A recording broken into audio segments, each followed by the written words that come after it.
Hi everyone, this video is about what to include on a wedding invitation. So whether you're learning how to design invitations or you're trying to DIY or work with someone to design your own wedding invitations, this video will help you see all the different pieces to include and what they mean.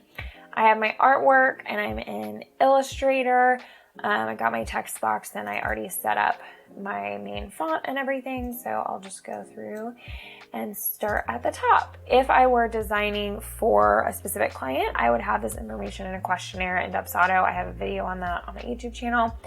In that case, I would just copy and paste all the information into this basic template, but I will show you how to do it from scratch with some made up names. First and foremost is who is hosting the wedding or specifically inviting the guests to the wedding.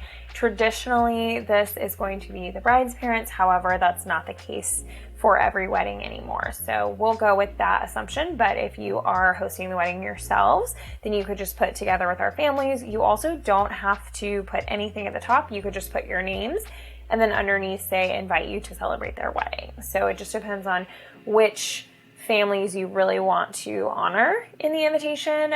Specifically, hosting is generally referencing who's paying for the wedding, but that's not always accurate to today's couples, and that's not always how it works. So do what feels right to you. So if you are going to put, the traditional, we'll just make up some names, Dr. and Mrs. Gary Schneider, invite you to celebrate the wedding of their daughter. This font has a little bit of weirdness after the F, so I'll go back and change those later. One mistake I often see is people inviting someone to the marriage of their daughter. So you can't actually invite someone to someone's marriage. I mean, in some ways you can, but it's for a different type of video. So you want to invite someone to celebrate the wedding, to celebrate the marriage, or to the wedding of their daughter. You don't want to invite someone to someone's marriage. And then when you have their daughter's name, Lisa Nicole. Because we have Gary Schneider at the top, as long as Elisa's last name is also Schneider, we don't need to repeat that. We can just put her first and middle name. And then she is marrying, Franklin Cabot. And if you are including the groom's parents' names underneath, it would look like son of Mr. and Mrs. Gentry. That's a very southern name. And you could do Thomas. And in the same way, you could just use his middle name here. But if you are not doing that, then you probably want to use his last name here. Cabot could be a last name too. So we're just going to leave that as is.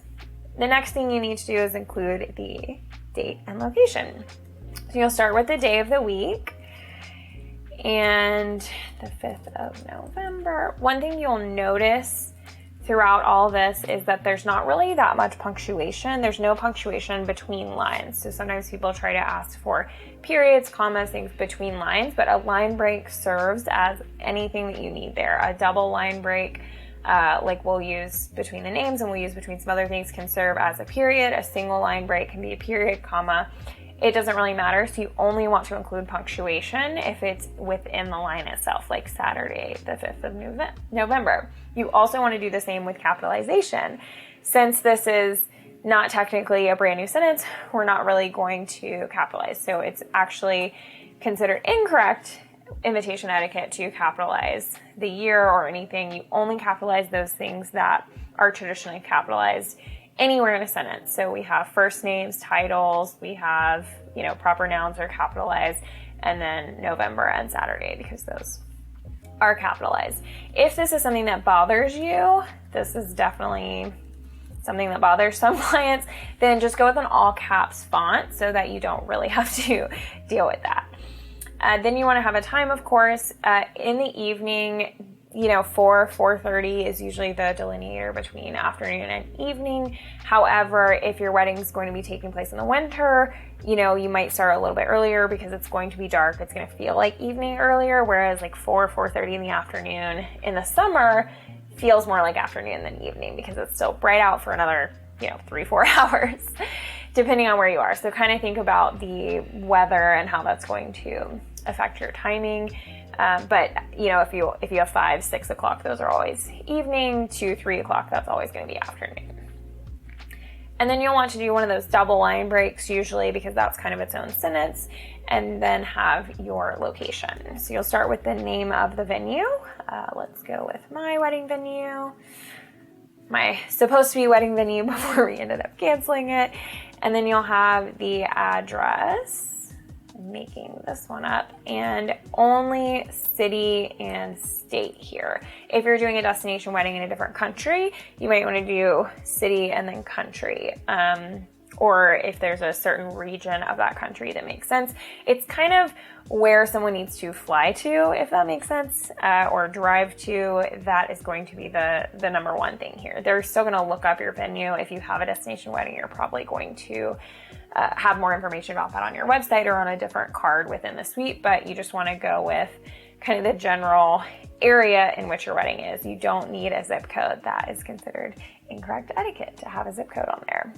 And then from here, a lot of people like to do a reception to follow. The reasoning for this is that technically a wedding invitation is only an invitation to the ceremony itself. It does not include the invitation to the reception. So if your reception is in the same place as your wedding and it's immediately following, then something like this, reception to follow, people kind of mix it up, dinner, drinks, merriment to follow, whatever you want to put there. That basically implies, hey, we're getting married and then we're having a party afterward and you're invited, it's in the same place and it's immediately following. If it's going to be in a different location, etiquette says that you should have a separate card inviting them to the wedding reception and having that location information, time frame of when it starts, because some of them, like I'm going to a wedding soon that starts at 1 o'clock in the afternoon, and then the reception starts at 5. So there's a little bit of a time gap there. So there's a different card for that.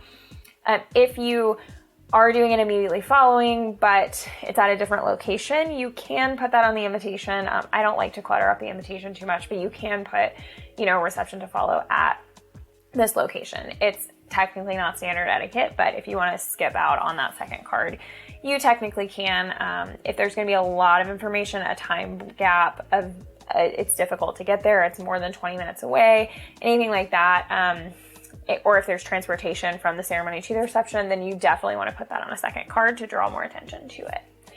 And then the last thing that people include is the attire. And so you'll just do black tie optional. And what I like to do is not really have both of these if we can avoid it, but some people like to, and it just depends on your exact wedding. But this attire, we want to make it pretty small, and I usually kind of justify it. I actually think on this wedding invitation, I'm going to end up putting it over in this corner because there's nothing there. So let's just go ahead and do that.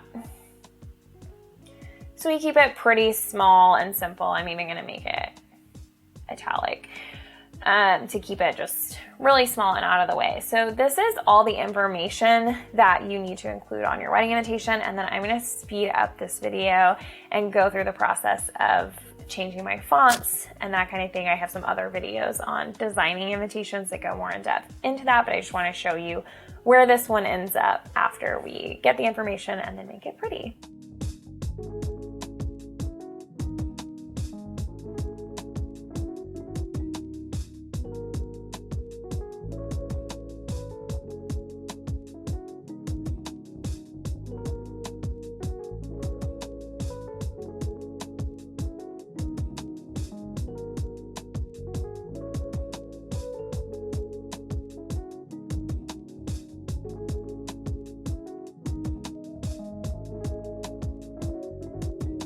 Okay, so this is pretty much where I want to end up with this suite. You can see I changed the font, put some hierarchy here to focus on the names of the couple as well as the names of the venue, and just, move things around, space them out so they fill up a little bit more of the space. And we want to, in some ways mimic the structure of this artwork. This is not necessarily the final piece. I'll probably end up tweaking it a little bit, but just wanted to show you where that would end up.